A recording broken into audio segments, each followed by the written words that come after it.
Good morning student, how are you.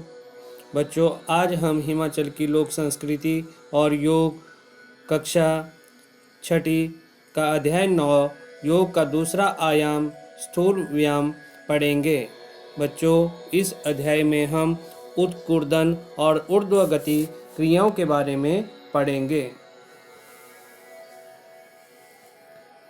अध्याय 9 योग का दूसरा आयाम स्थूल व्यायाम।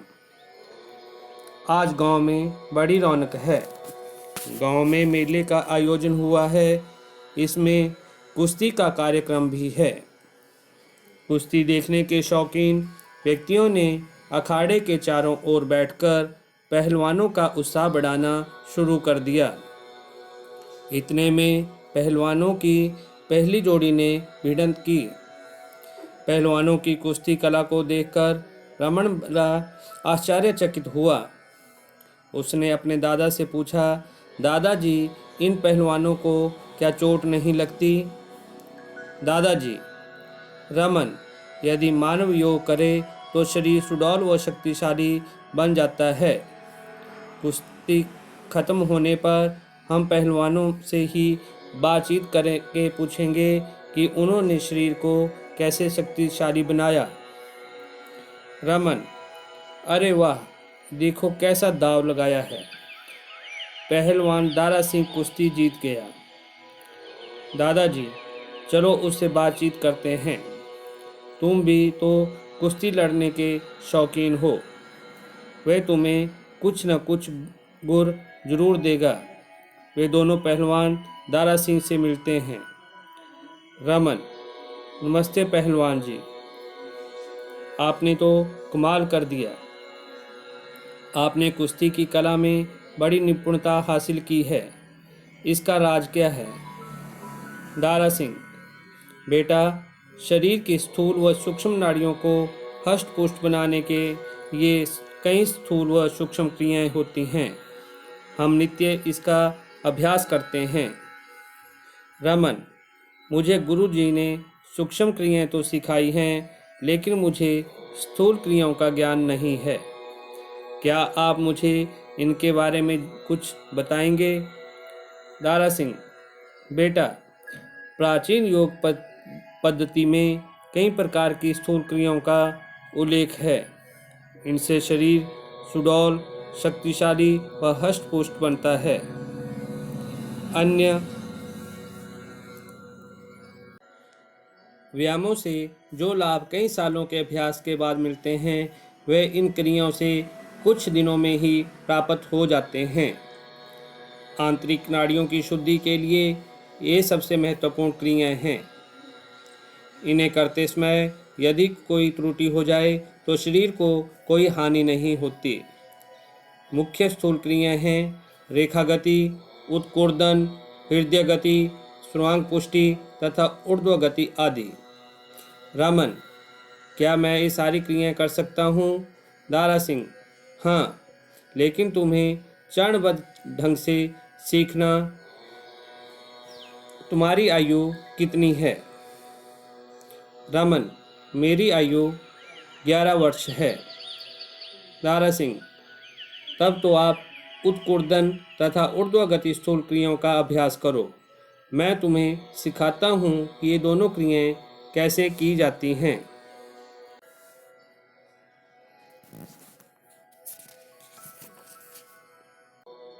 तो बच्चों, इस चित्र में उत्कुर्दन क्रिया को बताया गया है कि हम उत्कुर्दन क्रिया कैसे कर सकते हैं। अब हम उत्कुर्दन की क्रिया को करना सीखेंगे कि उत्कुर्दन कैसे किया जाता है।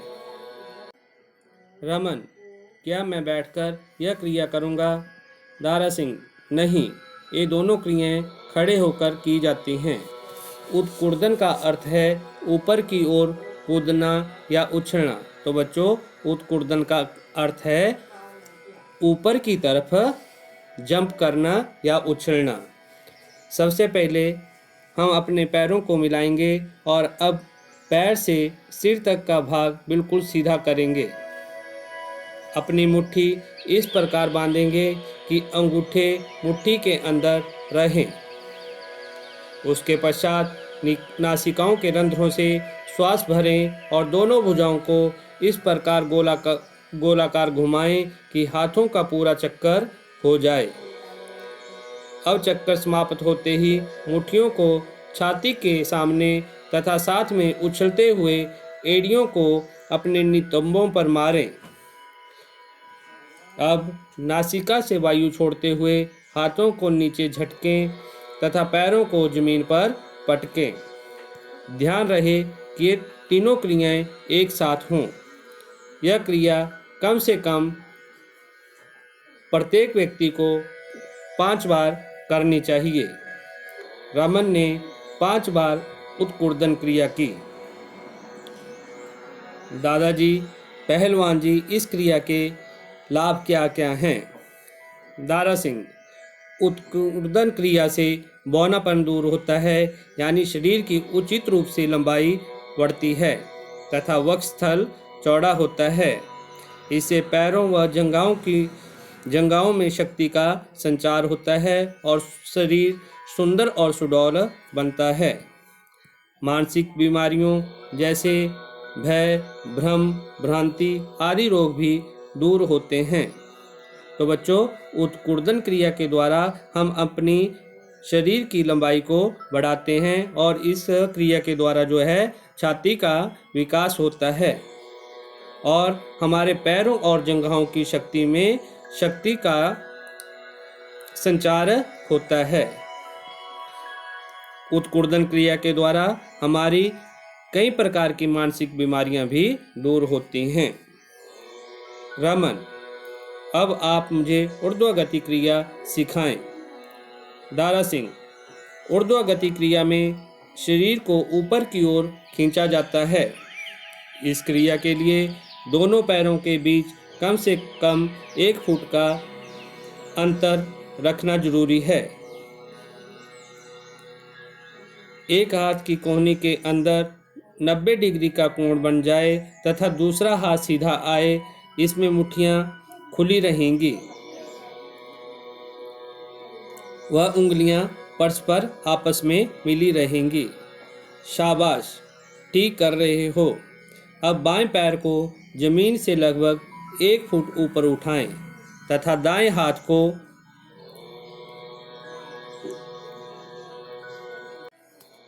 ऊपर की ओर पूर्णतः सीधा रखें। अब अपने बाएं पैर को पूर्व स्थिति में लाएं तथा दाएं पैर को जमीन से लगभग 1 फुट ऊपर उठाएं। अब बाएं हाथ को ऊपर की ओर सीधा करें। ध्यान रहे कि श्वास हाथ पैर बदलते समय बारी बारी लिया जाए तथा छोड़ा जाए। यह क्रिया हमें लगभग 10 बार करनी चाहिए। तो बच्चों, इस चित्र में ऊर्ध्वगति क्रिया को बताया गया है। रमन, पहलवान जी, इस क्रिया का क्या लाभ है?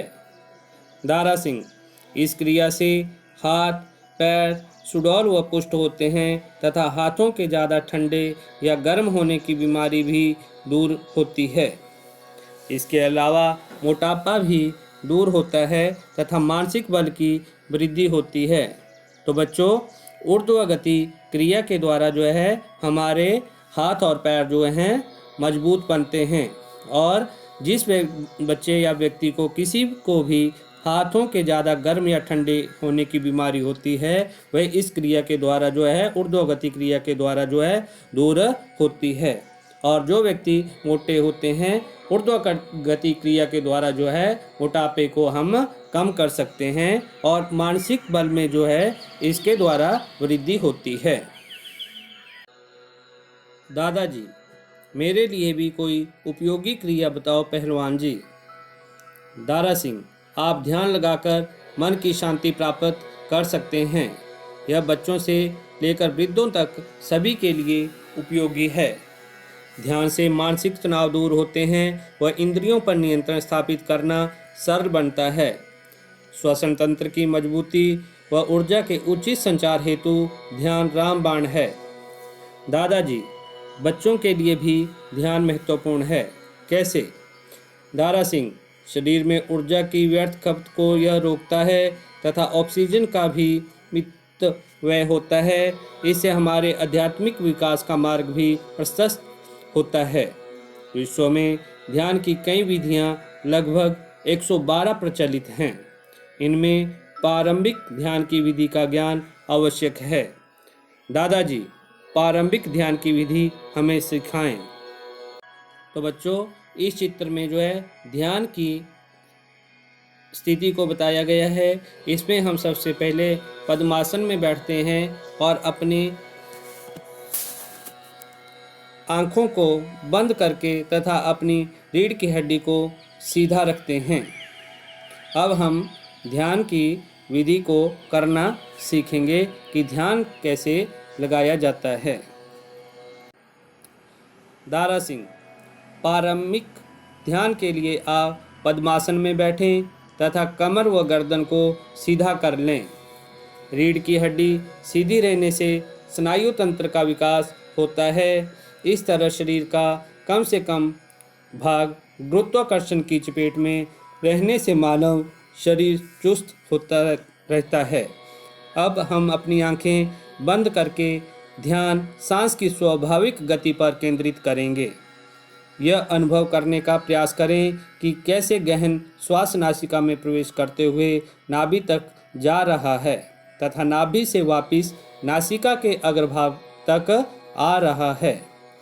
10 से 15 बार यह क्रिया करें। आपको प्रतीत होगा कि आपकी सांसें सूक्ष्म हो गई हैं, क्योंकि सामान्यतः एक व्यक्ति 1 मिनट में लगभग 15 से 18 बार सांस लेता है, लेकिन सांस को महसूस करने से अपनी सांसों की गति लगभग 8 से 10 बार होती है। अच्छा, मेरे साथी भी जा रहे हैं, मैं भी चलता हूँ। आप आंखें खोलें तथा दोनों हाथों को परस्पर रगड़ते हुए उनको 5 बार आँखों पर रखें। दादाजी व रमन, धन्यवाद पहलवान जी, आपने हमें महत्वपूर्ण जानकारी दी। इसके बाद दादाजी व रमन घर चले गए। तो बच्चों, आज हमने अध्याय 9 पढ़ा। अगली वीडियो में हम इस अध्याय के प्रश्न उत्तर करेंगे। बाय।